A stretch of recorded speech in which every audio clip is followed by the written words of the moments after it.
Start. उपाध्यक्ष महोदय, हमारी जवाबदारी है कि जिस समय किसी सरकार का विरोध किया जाए तो उस समय हम क्या विकल्प प्रस्तुत कर सकते हैं, इसका भी जिक्र करें तथा अविश्वास प्रस्ताव लाते हुए यह प्रमाणित करें कि इस सरकार ने अच्छा काम नहीं किया, इतना खराब काम किया है कि इसे हटाना परमावश्यक हो गया है। जिस सरकार ने पोखरण परमाणु परीक्षण किया, जिस सरकार ने अग्नि का परीक्षण किया, जिस सरकार ने लाहौर की बस यात्रा शुरू की, जो सरकार कश्मीर में इतना परिवर्तन लाई, जो सरकार सारे एशिया में अब बाकी अर्थव्यवस्थाएं हिलडुल गई थीं, तब भी यहाँ पर स्थिरता लाई, उस सरकार के खिलाफ वास्तव में कहने को क्या है? कुछ नहीं। हमें हमारी 252 की संख्या के आधार पर शपथ दिलाई गई थी, तब भी हम अल्पमत में थे।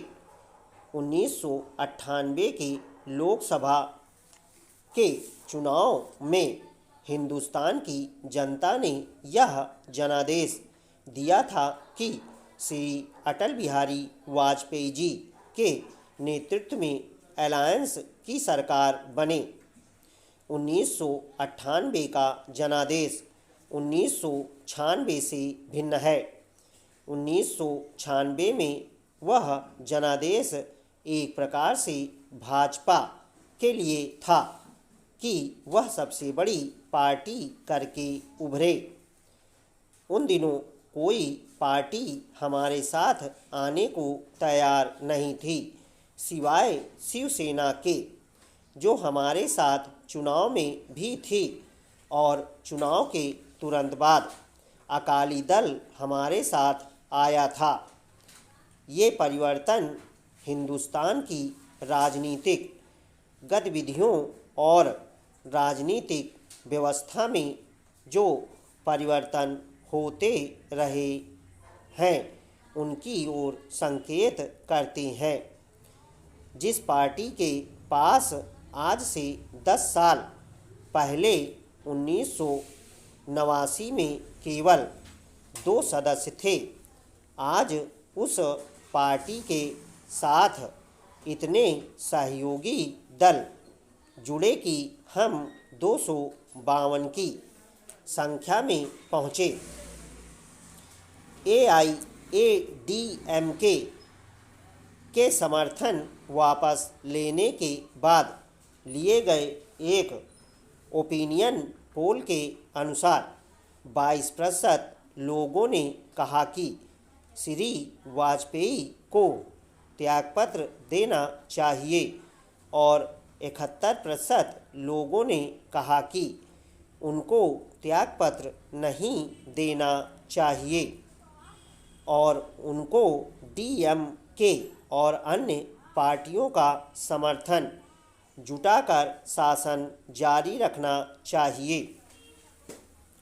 मैं वाजपेयी जी को इस बात के लिए बधाई देता हूँ कि उन्होंने साल भर भी नहीं बीतने दिया और पोखरण परमाणु परीक्षण और अग्नि की तैयारी करने के बावजूद लाहौर की यात्रा की, जिसकी पाकिस्तान में और दुनिया भर में तारीफ हुई कि इतनी शानदार पहल और किसी सरकार ने नहीं की।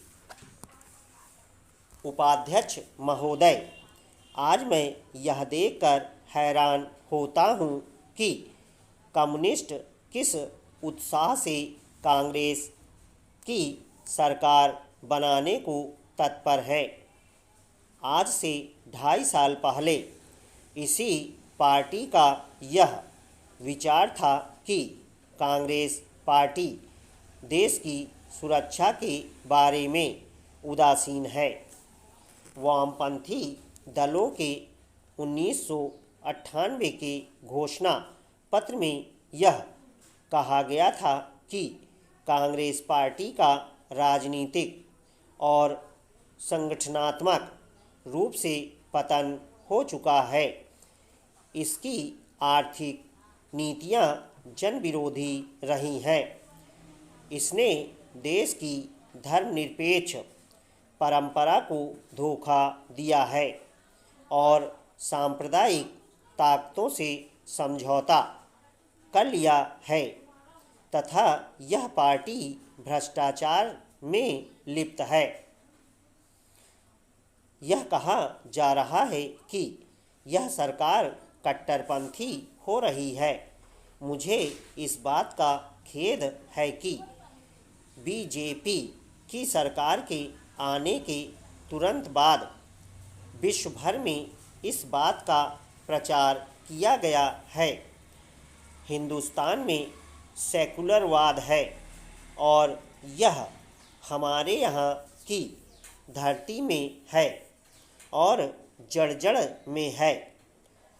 1947 में मजहब के आधार पर भारत का विभाजन हुआ और पाकिस्तान ने इस आशय से अपने को मजहबी राज्य घोषित किया कि वहाँ मुसलमान प्रथम दर्जे के नागरिक हैं और बाकी द्वितीय दर्जे के नागरिक हैं।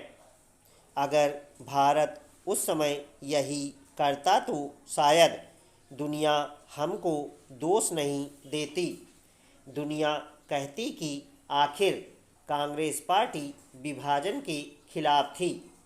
हिंदुस्तान की परंपरा, हिंदुस्तान का इतिहास, हिंदुस्तान की संस्कृति कभी भी मजहबी राज की कल्पना स्वीकार नहीं करेगी।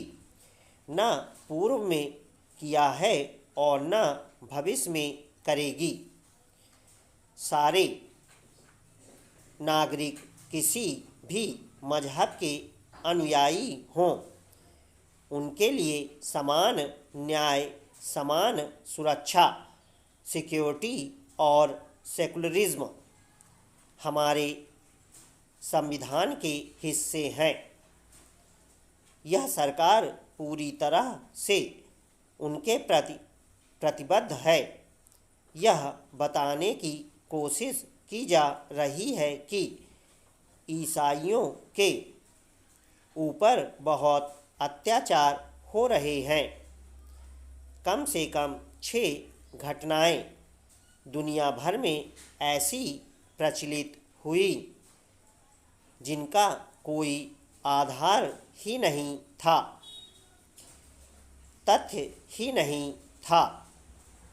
इस सरकार को इस बात का गर्व है कि आमतौर पर 1998 का वर्ष दंगा रहित रहा और जिस प्रकार प्रधानमंत्री ने लाहौर की बस यात्रा की, जिस प्रकार से बजट पेश किया गया, जिस प्रकार से बिहार के बारे में किया, जिस प्रकार से टेक्नोलॉजी के बारे में कदम उठाए गए, जिस प्रकार से यह स्थिति लाकर खड़ी कर दी गई है कि वर्ल्ड बैंक को कहना पड़ा है कि इस समय भारत इस क्षेत्र में सर्वाधिक वांछित निवेश स्थल है। इन सारी चीज़ों को देखकर उन्हें लगा कि स्थिति धीरे धीरे बदल रही है और यह सरकार चलने लगी तो 2-4 महीने में ही सरकार ऐसी स्थिति कर लेगी।